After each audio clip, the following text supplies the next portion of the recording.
Hey guys, welcome back to T-Bones Tech. In today's video, we are going to be comparing the Canon 50mm f1.8 STM lens against the Canon 50mm f1.4 lens. Both of these lenses are EF lenses, and that means that they're designed to work with full-frame cameras like the Canon 6D. The Canon 6D has a 35mm sensor, which is much bigger than the more affordable cameras that you find with APS-C size sensors. So both these lenses on a full-frame camera are going to have a true 50mm focal length. But if we place these lenses on a camera with a smaller sensor like a Canon 80D, a Canon T7i and SL2, or any camera with an APS-C size sensor, we are going to have to apply a 1.6 times crop factor, turning this 50mm lens into an 80mm lens. When shooting street photography or a whole bunch of different styles of photography, 50mm is an absolutely fantastic focal length. But 85mm on the other hand, which would be the equivalent if you put this on an APS-C camera, actually is not going to be very good for a standard lens. 80mm is actually just starting to get into the telephoto range. And because of that, a 50mm lens is actually pretty fantastic on an APS-C camera for portraiture. When I shoot portrait headshots, I absolutely love pulling out this 85mm on a full frame camera. But there's also definitely a lot of portrait photographers who like to shoot their portraits at 200mm. At 200mm, I feel like I'm standing so far away from the subject that I really feel disconnected from them. But I find with 80mm, I can stand a lot closer to my subject, and it's just a better environment for me and the subject usually. So that being said, that's probably why the 50mm EF mount is so popular for a lot of photographers. The f1.4 is actually 2/3 of a stop faster than the f1.8. So it's letting in 66% more light than the f1.8 is. And because of its faster aperture, it's also going to make your backgrounds 66% more blurred when shooting at f1.4 versus f1.8. Both these two lenses have full-time manual focusing, even if your lenses are turned into autofocusing mode. So as you can see here, I can twist the focus ring without actually damaging the lens. As far as pricing goes, the f1.8 cost $110 on Amazon, and the f1.4 costs $330 on Amazon. So the f1.4 costs 3 times the price as the f1.8 does. To demonstrate how these lenses are going to look like on video, we're going to first pop on the f1.8 over on our B-roll scene on an M50, which is a crop sensor, and then we're going to pop on the f1.4. The video footage that you guys are seeing right now is being recorded with the Canon EOS M50, and we have the 50mm f1.8 STM lenses mounted to that camera body.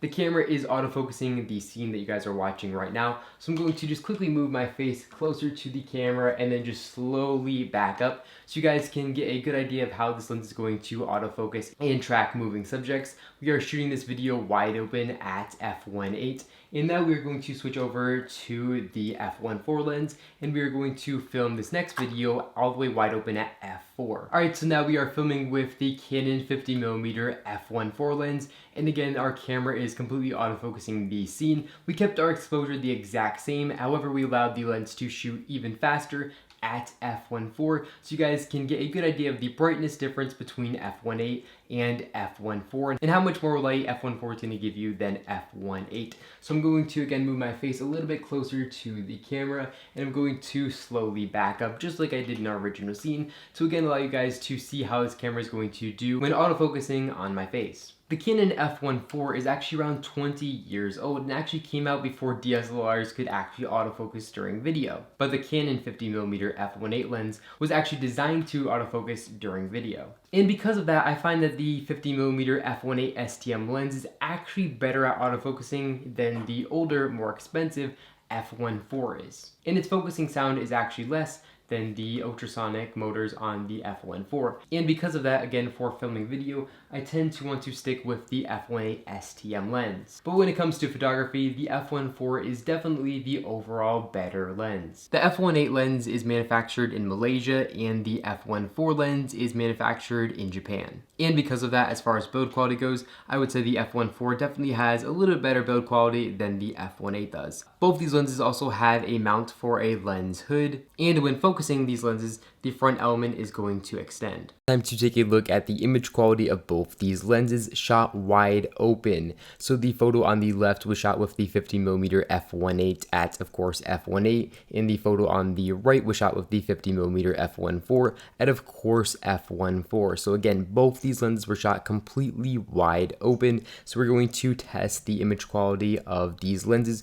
when shooting shooting wide open. So first off, we're going to zoom in here and we're going to check for sharpness. And here we can see that both these pictures are relatively sharp, and it's hard to say that one picture is much sharper than the other. I would say that the f1.8 actually is a little bit sharper here and offers a little bit more detail here on the brick than the f1.4. Let's zoom into the brick here in the top left corner, and here we can see that probably the f1.4 is a little bit sharper. Of course, the exposure is 66% brighter because we were shooting at f1.4 instead of f1.8. We can see there's probably a little bit more chromatic aberration here in the edges than the f1.8, but really there's not a huge difference as far as overall sharpness goes between both these lenses when shooting wide open. Alright, so now I've pulled up both these pictures shot at f1.8. The picture to the left again is the STM lens, and the picture to the right was shot with the USM f1.4 lens. So let's just start off by zooming into the center to check for sharpness,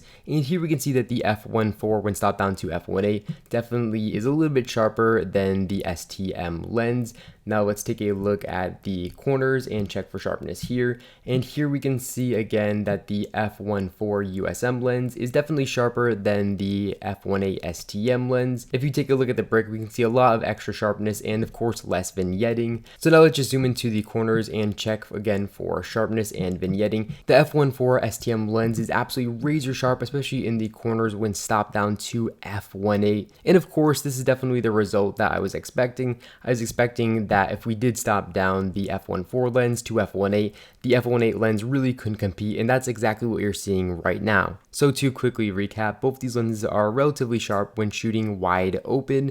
Of course, the f1.4 is going to allow 66% more light, which is going to give us more flexibility and going to allow us to shoot at lower ISOs, while still giving us about the same sharpness as the f1.8 when shooting wide open. But if you go out and buy the f1.4 and stop it down to f1.8, it's going to be a lot sharper than the f1.8 lens. And this leads me to my conclusion. If you are a beginner or an intermediate photography, I would definitely just stick with the f1.8 STM lens. It's going to be better for video, and it still is extremely sharp and costs 3 times less than the f1.4. But if you take image quality very seriously, or of course you're a professional, I would definitely consider spending 3 times more and getting an overall better lens. But that's all I got for you guys in this video. If you enjoyed it, make sure to give this video a big thumbs up down below, and of course make sure to hit that subscribe button and then be notified every single time I upload a brand new video to this YouTube channel. Thank you all so much for watching this video, and I'll catch you all in the next one.